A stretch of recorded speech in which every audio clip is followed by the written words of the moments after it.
This painting is a departure from my usual work, and some may say the sign of a mature artist is a fixed style. But most of the people who say that don't paint, they just criticize.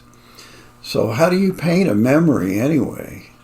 For me, colors evoke an emotion, much like musical notes in a song.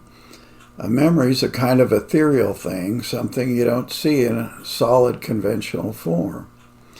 Well, this view, for me, represents most of my childhood dreams. Dreams of travel, adventure, and escape. My brother and I used to fish for crawdads or crayfish here, and most of the time it was our chief daily activity.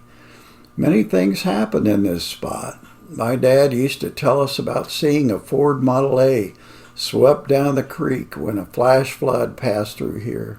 The water ran over the road was about 3 feet deep.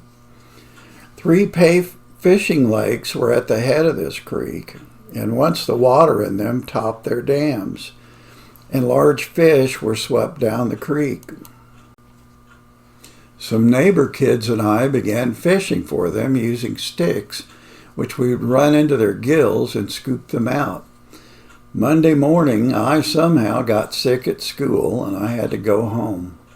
My dad worked nights and was sitting in an old metal lawn chair in the backyard when I arrived home from school. He called me over to him and he had me sit on his lap. He leaned over and quietly asked if I was sick. I said yes. He then asked if I wanted to go fishing. He diagnosed my ailment right away. He borrowed a frog gig from a neighbor and we went fishing. Water was running over the road and fish were swimming across it too. A man and his wife came by. They were on their way to a wedding. The husband was dressed in a suit, of course, and he got out of the car and took his jacket off, rolled up his sleeves. He then took off his shoes and socks and rolled up his pants. He too began trying to catch fish. His wife kept yelling to him out the window, "Honey, come on, we have to go to the wedding." By evening, my dad and 4 other guys were fishing the creek, all the way to the fishing lakes. They filled 2 gunny sacks with fish and took them down to a fish market on True Street in Kansas City and sold them. Hey, they used to call our neighborhood Dog Patch. What can I say? Another time, some characters stole a car, and the police chased them down our street at 3 o'clock in the morning. The characters were also drinking. The police were also shooting at them. The driver was wounded and drove up the embankment or hill you see in this photo. There used to be a barbed wire fence in place at the bottom of it with railroad ties for fence posts. They plowed right through it on their way up the hill. The next day, we were fishing for crawdads and discovered a 6-pack of Budweiser, sans 1 can, laying half out of a pool of water with blood dried on some of the cans. The kid we were fishing with took the beer to his mother, who took it to the kitchen sink and cleaned the blood off the cans. She then took one of the cans and popped the top on it and gulped it down.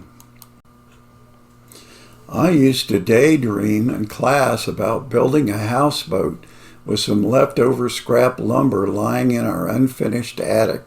I planned on riding the boat down the creek to the Blue River, then down the Missouri River, the Mississippi, across the Gulf, and then across the Atlantic to Africa. One day I decided to quit dreaming and get busy on my boat. I found 2 or 3 short pieces of board and began nailing them together on the concrete landing at the bottom of our front steps. My dad came out and asked me what I was building. I was just about to answer a houseboat when it dawned on me the scale of my undertaking, and I answered, "Oh, nothing," and quit. Last but not least, I remember a widow lady with 2 boys and a girl who lived in a house on the property shown in my painting. She was quite a woman, raising 3 kids alone. She was always sweet and nice to everyone. It was said she was a Christian lady. She once baked a bunch of cookies, cupcakes, and made up batches of Kool-Aid, which her kids took and set up a treat stand near the telephone pole to the right in the photo. They sold them and did quite well. I pestered my mom all day for change so I could go buy their treats. She used to wax her wood floors in her house, and she tied old rags to her kids' feet and had them skate across the floor to polish it. She was quite a lady. Well, that about does it for this tale. I hope you enjoyed it, and thank you for watching.